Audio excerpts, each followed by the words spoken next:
Dani Namazo, une victime de l'amateurisme et des divisions de la FECAFOOT.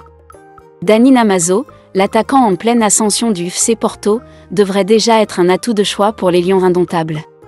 À 22 ans, il réalise des performances impressionnantes, marquant but après but en Europe. Pourtant, ce talent anglo-camerounais, prêt à revêtir les couleurs du Cameroun, est laissé en marge, non pas par manque de motivation, mais à cause des cafouillages bureaucratiques et de l'incapacité de la FECAFOOT à obtenir son passeport sportif camerounais. Avant d'aller plus loin, nous vous invitons à mettre une pause à cette vidéo, à cliquer sur le pouce bleu, vous abonner et activer la cloche de notification pour ne rien rater de nos prochaines vidéos. Découvrez les services de Statistical Model for Social Science Consultant. Ils offrent des analyses statistiques et modélisation avec SPSS, Stata, R, Python et autres, ainsi que la conception d'enquêtes et la collecte de données. Leur équipe vous accompagne également dans la rédaction de documents scientifiques et propose des formations spécialisées. Vous pouvez vous inscrire à la prochaine session de leur formation en économétrie et techniques quantitatives. Contactez-les aux adresses affichées ou cliquez sur le lien en description. Ne manquez pas cette opportunité.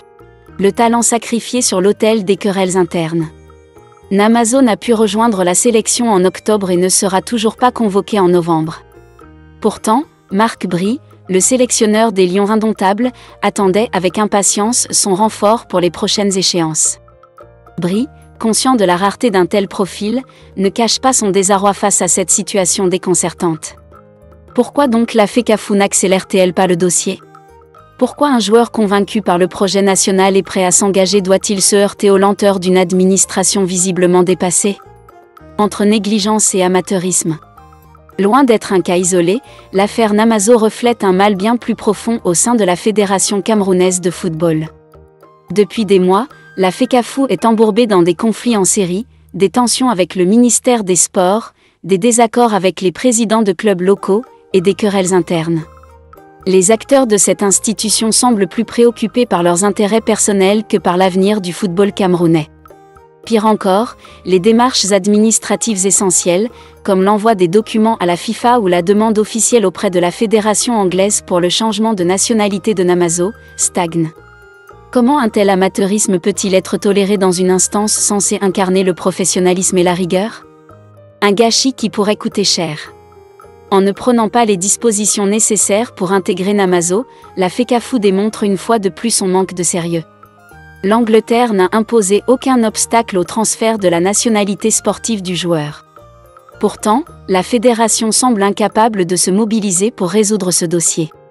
Les cadres qui veulent accélérer le processus se heurtent à une opposition interne qui entrave toute avancée. Au final, ce sont des talents comme Dani Namazo qui paient le prix de ces luttes intestines. Conclusion, l'urgence d'une réforme. L'exemple de Namazo n'est qu'un symptôme d'un dysfonctionnement bien plus global. La FECAFOOT doit prendre ses responsabilités, cesser ses querelles absurdes, et se recentrer sur sa mission principale, faire rayonner le football camerounais. Combien de talents devront encore se heurter à l'indifférence et à la négligence de cette institution ? Le temps presse pour réformer une fédération qui, aujourd'hui, semble davantage préoccupée par ses querelles de pouvoir que par l'intérêt de la nation. Découvrez les services de Statistical Model for Social Science Consultant. Ils offrent des analyses statistiques et modélisation avec SPSS, Stata, R, Python et autres, ainsi que la conception d'enquêtes et la collecte de données. Leur équipe vous accompagne également dans la rédaction de documents scientifiques et propose des formations spécialisées. Vous pouvez vous inscrire à la prochaine session de leur formation en économétrie et techniques quantitatives. Contactez-les aux adresses affichées ou cliquez sur le lien en description. Ne manquez pas cette opportunité.